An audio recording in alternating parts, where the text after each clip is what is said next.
Marcus Hartley started building two identical small cabins, each 10 feet by 12 feet, side by side in Montana Territory during summer 1882. And when his neighbors realized the 33-year-old engineer was planning to cover one cabin with a curved corrugated iron shell, while leaving the other conventional so he could directly compare their performance, they laughed at what seemed like an absurd waste of resources building two cabins to prove a point nobody cared about. Not just unnecessary, actively wasteful, because everyone knew that if you wanted to test whether a curved iron shell improved heating, you built one cabin with the shell and compared it to existing cabins. You didn't build two identical cabins just to have a matched comparison. That was laboratory thinking applied to frontier housing where resources were scarce and nobody had money or time to waste on experiments. A bachelor engineer, building two cabins when he needed one, planning to cover only one with expensive metal, just to prove some theory about insulation and temperature. People didn't just think it was impractical. They thought Marcus was letting his education make him foolish. Too much book learning, not enough common sense. Marcus Hartley had come to Montana Territory in 1879 as a mining engineer, one of the technical professionals who assessed mineral deposits and designed extraction systems. He'd made decent money. By 1882, he'd saved approximately $150 and wanted his own property. Marcus bought land and faced the shelter question every settler confronted. But Marcus approached it differently than most people. He didn't just want adequate housing, he wanted to understand exactly how different construction methods affected heating efficiency. And the only way to know precisely was controlled comparison. Marcus had observed 3 Montana winters and noticed that people argued constantly about which construction methods were best. Everyone had opinions. Nobody had data. Conversations went in circles. Log cabins are warmer. No, board construction with good chinking is warmer. Sod roofs insulate better. No, shingled roofs are superior. Everyone was certain. Nobody could prove anything. Marcus wanted proof. And proof required controlled testing, 2 identical structures with only one variable changed. His plan was methodical. Build 2 identical small cabins, same size, same materials, same construction, same orientation, positioned side by side just 10 feet apart. Once both were complete, cover one cabin with a curved corrugated iron shell, creating an air gap insulation barrier, leaving the other conventional. Then measure and compare their interior temperatures under identical conditions. The curved iron shell would create what Marcus calculated could be a significant insulation effect. The air gap between the cabin and the metal exterior would prevent heat loss. But Marcus didn't know how significant. Would it be 5 degrees warmer, 10 degrees, 20? The only way to find out was build both versions and measure directly. When Marcus explained this plan to his neighbor Thomas Wright, a practical rancher, Thomas's reaction was immediate and harsh. "Marcus, you're going to build 2 cabins when you only need one, just so you can compare them. That's the most wasteful idea I've heard. You're spending double the money and double the labor to answer a question that doesn't matter. It matters if one method is significantly more efficient. Understanding the actual temperature difference between conventional and insulated shell construction could help everyone build better." "Marcus, we don't need experiments. We need housing. You're applying engineering thinking where it doesn't belong. Build one good cabin and live in it. Don't waste resources building a duplicate just to satisfy curiosity about temperature differences." But Marcus had already committed. He bought materials for both cabins, logs, boards, roofing, doors, windows, and he bought 40 corrugated iron sheets to build the curved shell over one cabin. Construction began in June 1882. Marcus built both cabins simultaneously, working on them in parallel to ensure they were as identical as possible. Each cabin measured exactly 10 feet by 12 feet internally. Same log construction, same 7-foot wall height, Same peaked roof with wooden shingles, same single door, same two small windows, same floor construction, same everything. The parallel construction was meticulous and time-consuming. Marcus approached it like a scientific experiment because that's exactly what it was. He bought materials in matched pairs. If he selected a log for the west cabin, he selected a similar log for the east cabin. If he positioned a window at a certain height on one cabin, he positioned the identical window at the exact same height on the other. The foundation work set the pattern. Marcus dug both foundations simultaneously, 10 by 12 feet each, separated by exactly 10 feet of space. He laid foundation stones for both cabins, using similar rocks in similar patterns. The goal was to eliminate every variable except the one he wanted to test, the curved iron shell. The wall construction took 6 weeks. Marcus would notch logs for both cabins before raising walls, ensuring identical notching technique, identical log placement, identical everything. He'd raise the first log course on the west cabin, then immediately raise the first log course on the east cabin using identical methods. Then second course on west, second course on east. The parallel process was tedious but essential for valid comparison. By late July, both cabins had walls complete at 7 feet. Identical log construction, identical chinking with mud and moss, identical everything down to the number of logs used. Each cabin had exactly 42 logs in its wall construction. The roof framing was equally precise. Marcus cut rafters in pairs, 2 identical rafters, 1 for each cabin. He set roof peaks at identical heights. He spaced rafters identically. When he installed shingles, he used the same technique and even tried to use similar shingles on both roofs. Neighbors watching this meticulous parallel construction thought Marcus had truly lost his mind. The level of precision he was applying was appropriate for precision machinery, not frontier housing.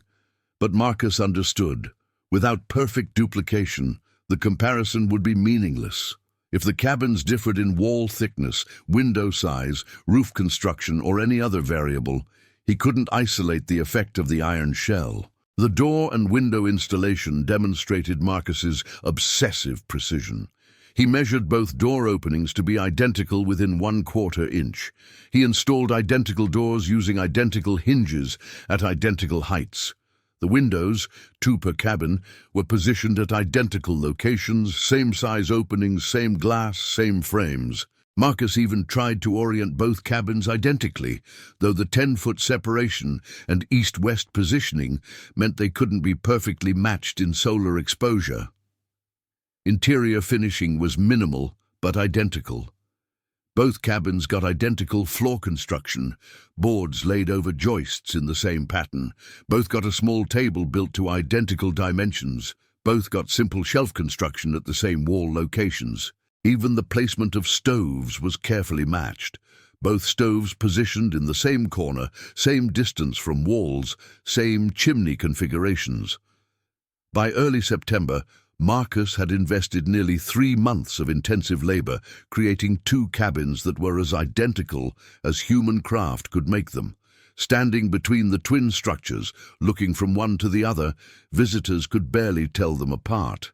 They were mirror images, perfectly duplicated experimental subjects.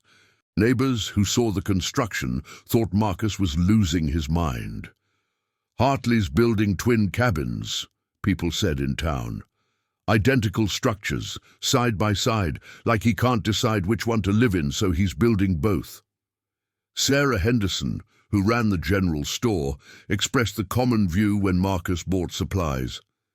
"Marcus, everyone thinks this is absurd. You're spending double on materials and months of extra labor building 2 identical cabins. Just build one and use the saved money for furniture, livestock, or anything useful. This twin cabin project is educated foolishness." The comparison will provide valuable data about insulation effectiveness that could benefit everyone. "Marcus, we're frontiersmen, not scientists. We need practical housing, not experiments. You're wasting resources that could go toward actual survival needs. But Marcus kept building through July and August. By early September, he had both cabins complete, standing side by side 10 feet apart, absolutely identical in every measurable way.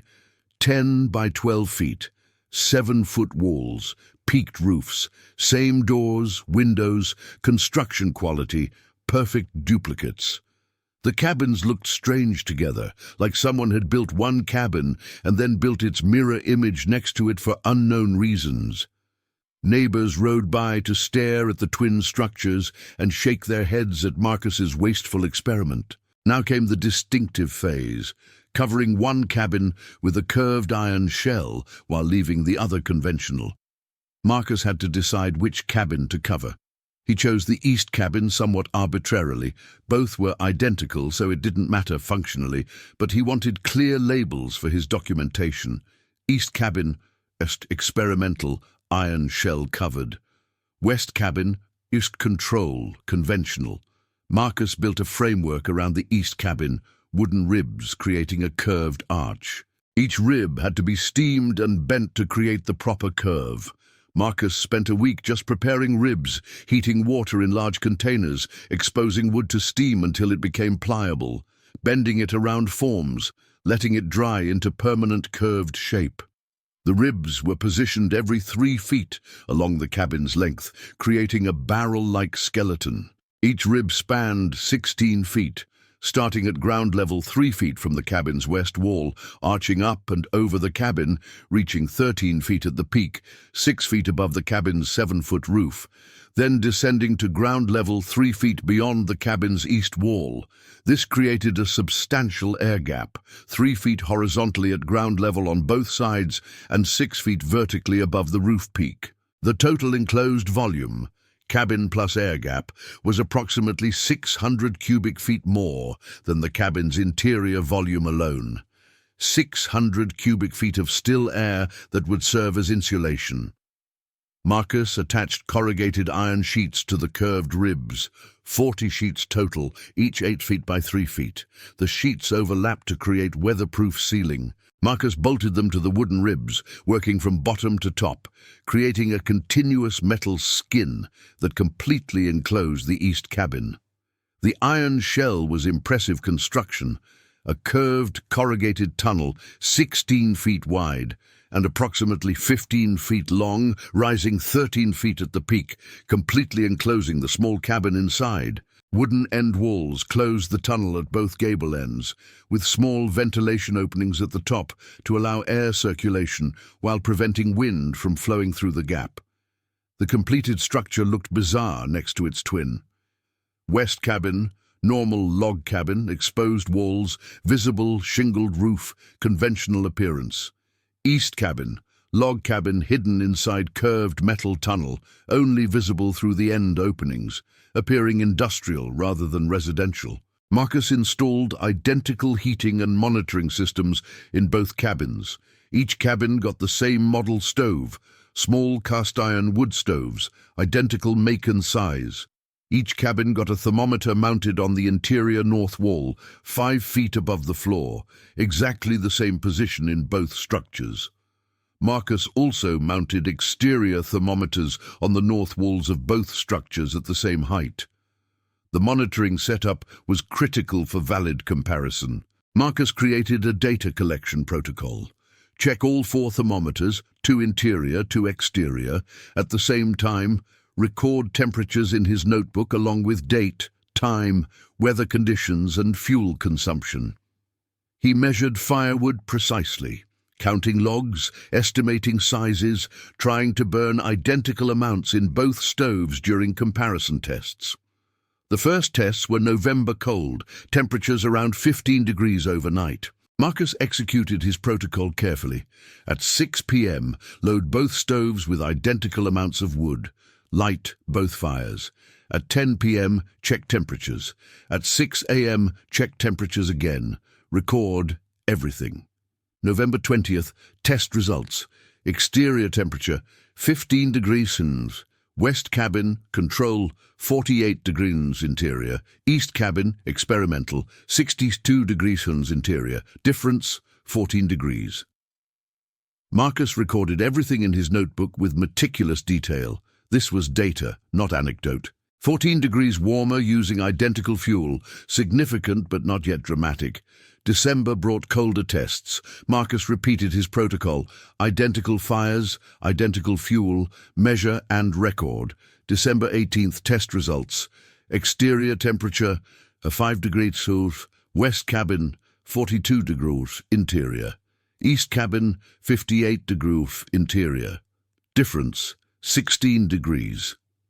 The gap was widening as exterior temperature decreased. Marcus noted this in his documentation. The colder it got outside, the greater the insulation benefit of the air gap. This made physical sense. Larger temperature differential meant more heat loss through conventional walls, while the air gap prevented that loss. Marcus conducted multiple tests through December, documenting consistent results. The covered cabin was always 15 to 18 degrees warmer than the conventional cabin with identical heating. The data was building into an undeniable pattern, but Marcus knew these results, while scientifically valuable, weren't dramatic enough to change skeptics' minds. 15 degrees improvement was good, but not life-saving. He needed extreme conditions, the kind of cold that made the difference between survival and death. Thomas Wright brought several other ranchers to express their concerns when they saw the completed structures.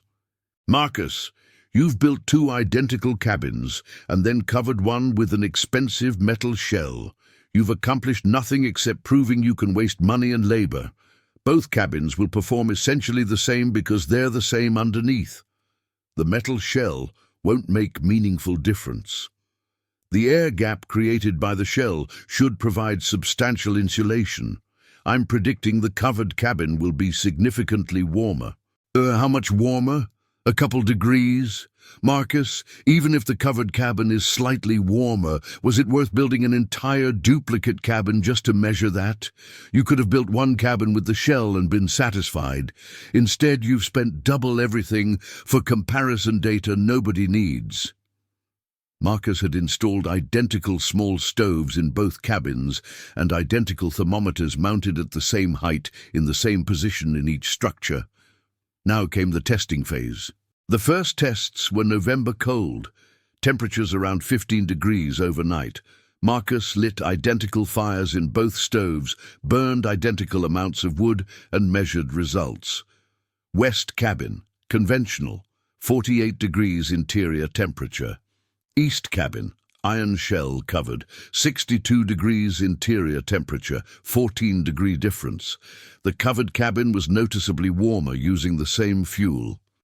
Marcus recorded the data carefully in his notebook.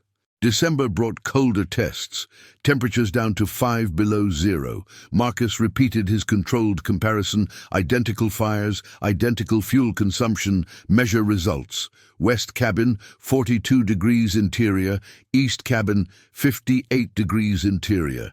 16-degree difference. The gap was widening as exterior temperature decreased.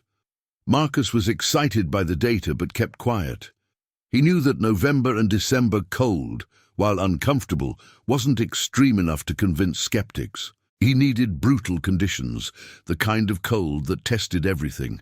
That test came in January 1883, when temperature dropped to 37 below zero during a 4-day cold snap that would become the worst weather Montana Territory had experienced in a decade. Marcus woke January 15th to conditions that were immediately life-threatening to anyone exposed. 37 below zero, wind creating conditions even worse. Any structure that couldn't maintain adequate interior warmth would kill its occupants. Marcus had prepared carefully. Both cabins had full firewood supplies. Both stoves were in good condition. The test would be definitive. Identical structures, identical heating, measure the results during extreme cold.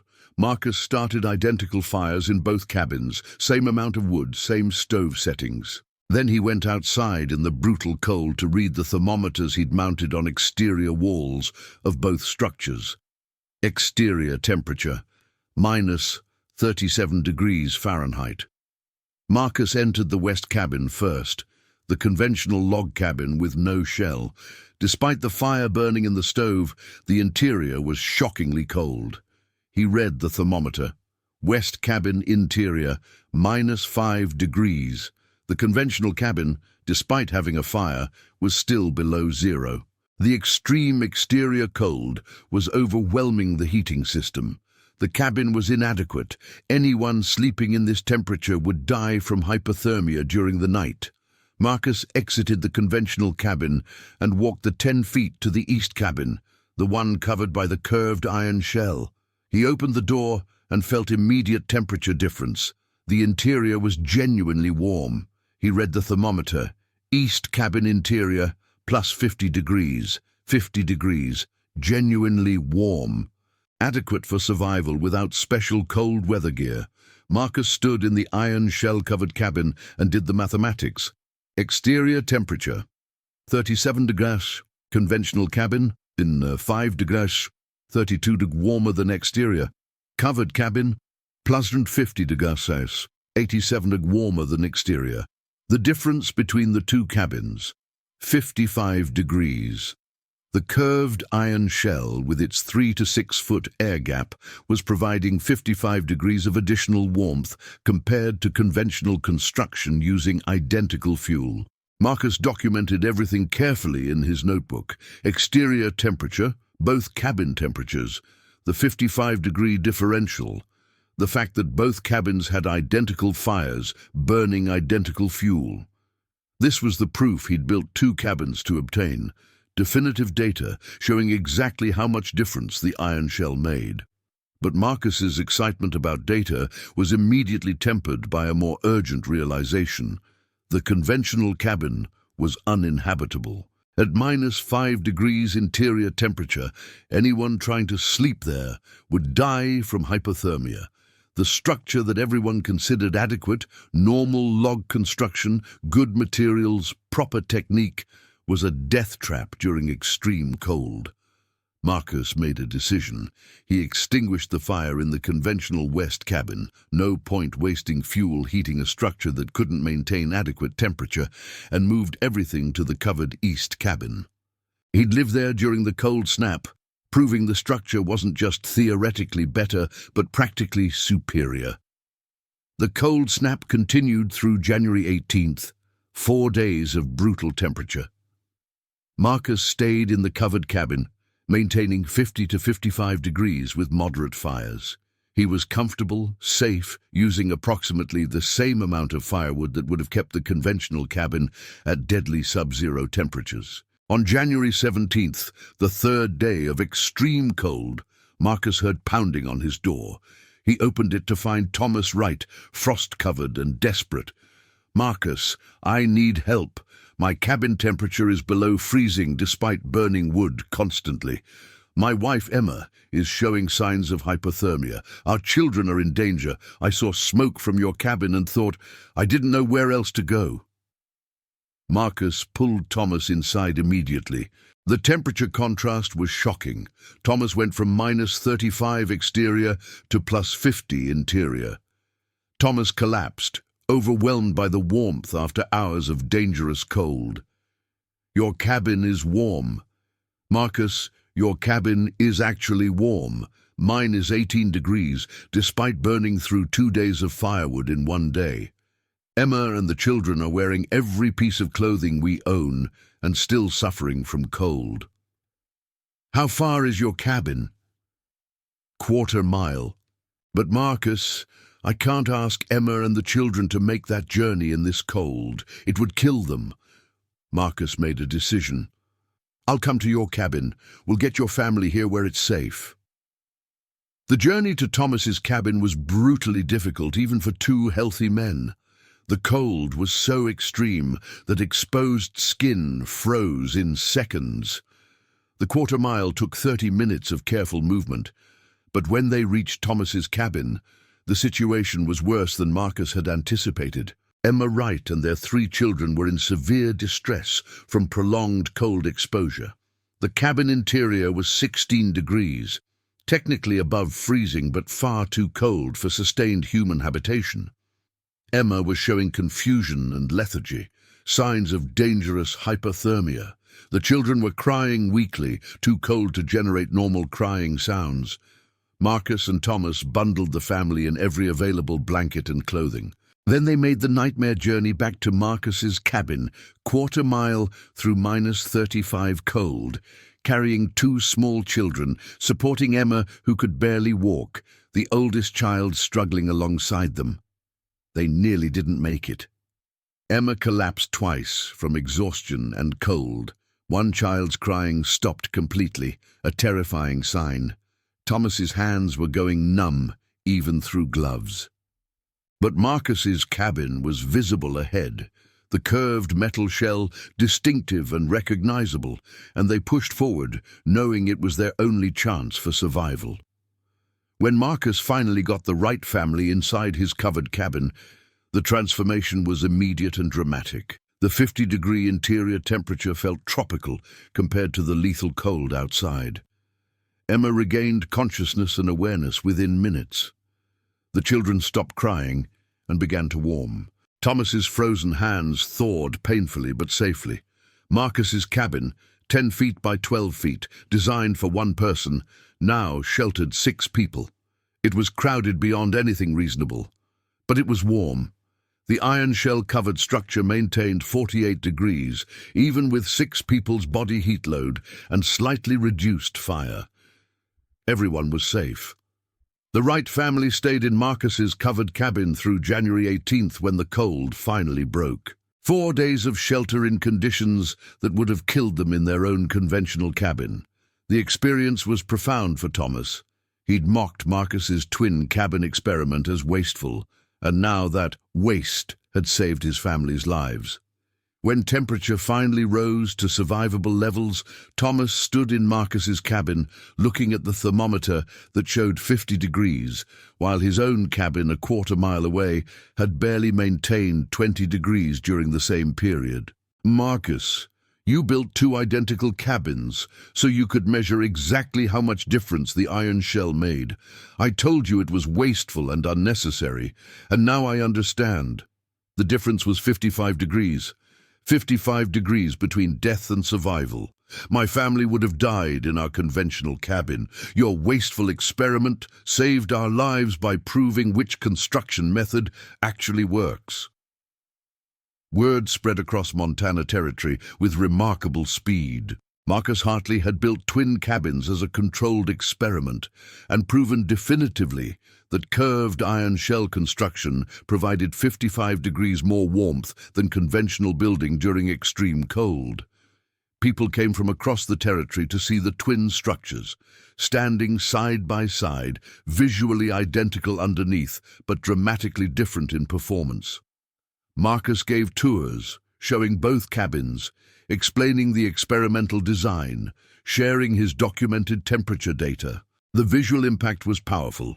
2 identical small cabins separated by 10 feet, one conventional, one covered with curved iron shell. During the cold snap, one had been uninhabitable at -5 degrees, while the other maintained +50 degrees. The 55-degree difference was undeniable and documented.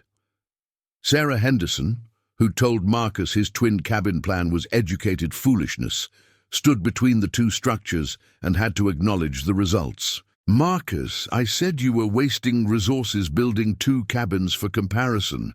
I was wrong. The data you generated, 55 degrees difference with identical fuel consumption, is information every settler needs. You spent more up front, but proved something valuable that will help everyone build better. That wasn't waste. That was investment in knowledge." Over the following months, Marcus's documented data spread through Montana Territory. The specific number, 55 degrees, became shorthand for the dramatic difference between conventional and iron shell-covered construction. 55 degrees warmer was concrete and memorable in ways that vague claims about being warmer or better insulated never could be. 18 families approached Marcus asking for help building iron shell-covered cabins. Marcus shared his design freely. The 3 to 6 foot air gap was critical. The curved shell had to completely enclose the structure.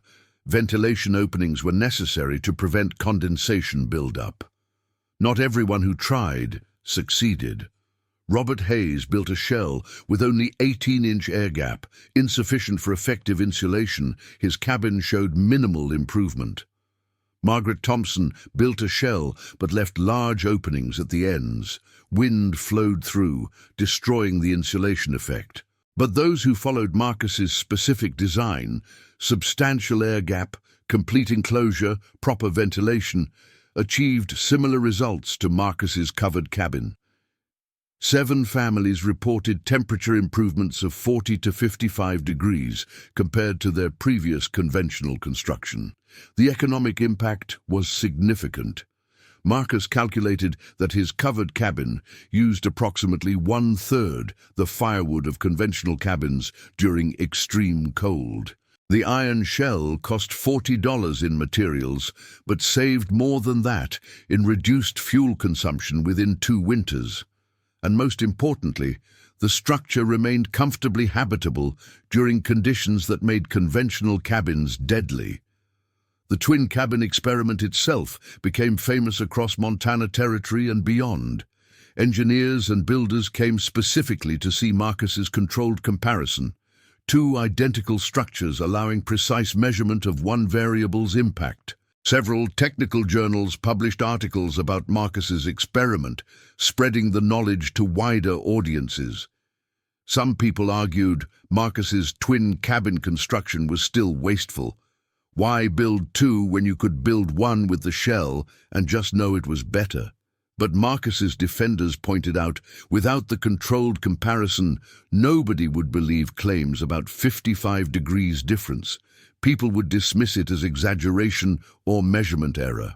The twin cabins provided undeniable proof because both structures were visible, identical, and testable.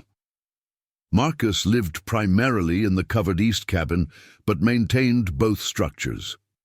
He repeated his comparison tests multiple times over subsequent winters, documenting consistent results.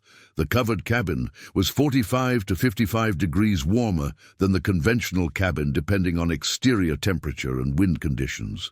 Thomas Wright built his own iron shell covered cabin in summer 1883, 12 by 14 feet, enclosed in curved iron shell with 4-foot air gap. His family never experienced dangerous cold again.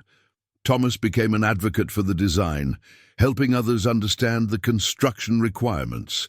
By 1885, curved iron shell construction was common enough in Montana Territory that new settlers asked about it specifically. The technique spread to Wyoming, Dakota, and neighboring territories. Variations emerged. Some builders used partial shells, covering just the roof and upper walls. Others experimented with different air gap sizes. But the core principle remained: create substantial still air insulation space around the living structure. What Marcus had proven through his controlled twin cabin experiment was a principle that formal building science would later confirm. Large, still air gaps provide excellent insulation, and the insulation effect increases dramatically as exterior temperature decreases. At mild temperatures, the difference might be 10 degrees. At extreme temperatures, the difference could be 55 degrees or more, the difference between life and death. Marcus lived in his covered cabin for 12 years until 1894, when he married and built a larger home. But he maintained the twin cabin structures as a permanent demonstration of the insulation principle. Engineers, builders, and curious settlers visited for years to see the experimental setup that had proven a 55-degree difference. The twin cabins stood until 1908, when both were finally dismantled. By then, iron shell-covered construction was well understood across the region, and the need for demonstration structures had passed. A photograph from 1890 shows Marcus standing between his twin cabins. Conventional west cabin on the left, iron shell-covered east cabin on the right. Both structures are weathered but solid after 8 years. Marcus, then 41, holds a notebook presumably containing his temperature comparison data. The curved metal shell on the east cabin is prominent and distinctive, and a technical article from the Montana Engineering Journal in 1886 described Marcus's experiment. Mr. Hartley constructed 2 identical residential structures specifically for controlled thermal performance comparison. During extreme cold conditions, 37 degrees Celsius exterior, the conventional structure achieved 5 degrees of interior, while the iron shell-covered structure achieved plus 150 degrees of interior, a remarkable 55-degree differential with identical fuel consumption. This experimental approach, though initially criticized as wasteful, provided definitive data that has influenced construction practices territory-wide. Marcus Hartley built 2 identical small cabins side by side when everyone laughed and said building twins, to prove a point, was wasteful educated foolishness. They mocked the curved iron shell covering one cabin as unnecessary expense and the comparison experiment as laboratory thinking where practical building was needed. Then extreme cold came with minus 37 degrees exterior, and the conventional cabin dropped to minus 5 degrees, while the covered cabin maintained plus 50 degrees, exactly 55 degrees difference with identical fuel. The wasteful twin cabins provided proof nobody could deny: 2 identical structures, dramatically different results. Lives saved by documented knowledge rather than uncertain opinion. The covered cabin sheltered 6 people at 50 degrees, while the conventional cabin would have killed anyone trying to sleep in it at minus 5 degrees. Marcus didn't just build better housing. He proved exactly how much better, with data so clear that it changed construction practices across the entire territory. The twin cabins stood for 26 years, permanent demonstration that sometimes the wasteful approach, building 2 to compare instead of 1 to use, generates knowledge worth far more than the extra resources invested.